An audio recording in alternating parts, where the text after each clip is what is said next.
I'm not gonna argue with a 50-year-old woman.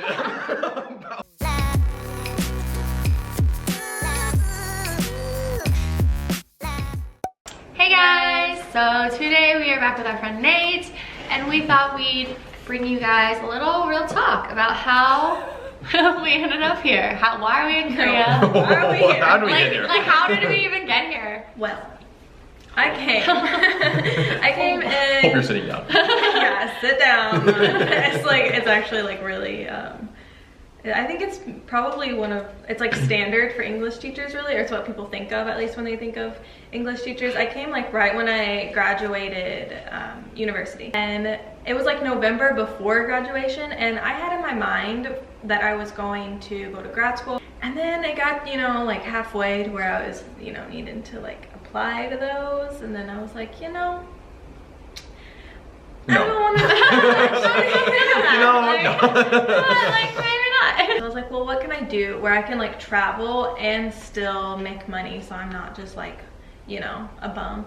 And so I was like,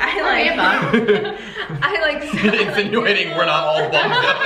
No. Like, we're not all bums right now. Well, you know, I don't want to be like with the people like selling like, you know, bracelets and Bagpackers, don't even get me started. Next video. Very strong feelings. Don't get me started on white people selling crappy crap in the subway to fund their trip to South America. Don't even get me started. So I like, you know, did a little Google search, and I was like, oh, like I could teach English. I worked with kids before, like during university with like my psychology programs. I was like, I'm comfortable working with kids, so I could like teach English. Well, then where do I want to teach English? And Korea is like up there in the list of places where you don't have to have like an education degree. You have to have a degree. It just doesn't have to be an education. But they still pay like quite well, and the standard of the cost of living here is low. So I was like, that seems like a good place. I'm gonna do that. I'm gonna go there. Did more research, because honestly I actually didn't really know much about Korea when I decided this. I was literally like, I applied and then I like did this afterwards. Don't know if that's like a great thing, but it worked out. Now you're here. Yeah. It was literally like 6 months later, I was like on my way here. It was a very quick process, but it's been like 2.5 years. Yeah, 2.5 years. Yeah. And I'm still here, so. Worked out. Yeah. Should I go to grad school? I haven't made it there yet. Stay tuned. So mine is a similar beginning. I was studying biology with a pre-med focus, and like as I was like going cross-eyed, like figuring out like how am I gonna get into medical school and my grades have to be so good and I have to know all of this, you know, random knowledge. Oh, I just got burned out, like plain and simple. So I started volunteering at my local library, like ESL. And I was matched with a guy from South Korea, older. He was like in his like late 30s, 40s. And so what that means is he had absolutely no interest in grammar whatsoever. Like learning from a book, all we did was just chat. And usually our chats would like come around. He, you know, he's from South Korea. He lived there for most of his life. He'd only been in America for like a year when I met him. And we just talked a lot about life in Korea, life in America, how they're different, how they're similar. So around the same time I was thinking like, okay, well, I don't want to pursue like what I've been like academically focused on. Like I want to focus on what I have liked, like my hobbies, which were learning languages and traveling. I love those two things. And I knew that I wanted to live in Asia. And what struck me about Korea at first was, well, I love the Korean food.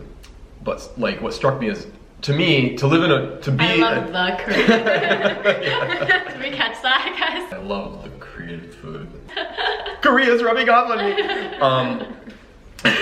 Thanks, Jen. I was like, in the back of my mind, I was like, oh, no. So mine's a little different from these guys because I didn't come straight from uni. I actually worked for a while in New York, and I worked in business. Growing up in New York, working in New York, after a while you just get really burnt out about a lot of things, and I always really wanted to live in Asia because my family's from Asia and I wanted to be closer to them and also not as close.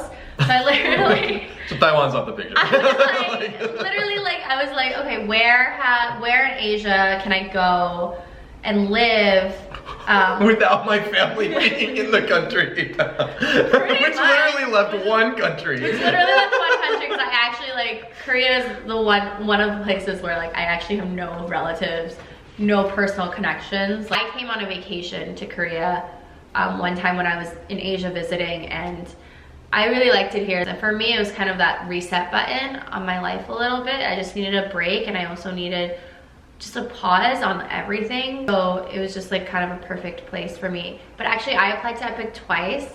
And the first time I actually rescinded my application because I wasn't ready to leave my job yet.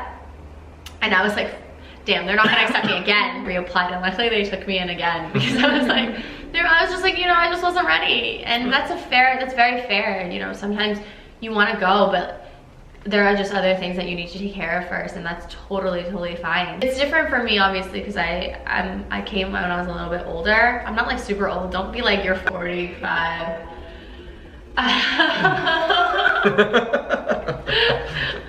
Surprise! I'm 50 years old. It's that whole thing of like, it's never really too late. Unless you're 60, what's the cap on Epic? 60. It's like retirement. 65. Yeah, 65. Unless you're 65, then it's too late. Yeah. But other than that, it's never too late. When you're first coming to Korea, especially if you want to teach, it seems like it's like, if this is wrong with me, or like perceived wrong with me, or like if I'm this way or whatever, like I'm not gonna find a job. No, like if there's a will, there's a way, basically. Right? A lot of people that shouldn't be here too. I mean, most people, I will say, are definitely like more around their story, like graduate from uni, want to take a break, or trying to figure themselves out, Mostly though, I feel like a lot of the people I know. At Epic orientation, it was like literally pretty much. Right out of university?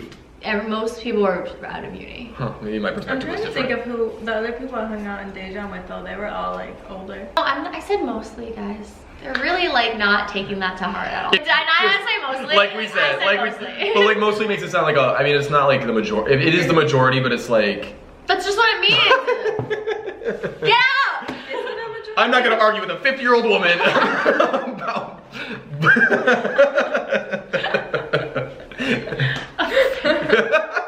Be careful, don't make her blood pressure too high.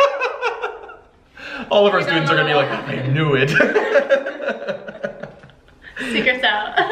You'll find a lot of support when you want to come here. Like you're gonna find a lot of helpful people, a lot of places are really like willing like to help you with your unique needs to get like to have the life that you want in Korea.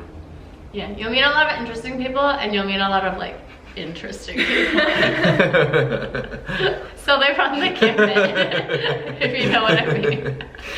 Alright guys, that's it from us. We hope you liked our stories. In the meantime, don't forget to like, comment, and subscribe. See you guys next time. Bye!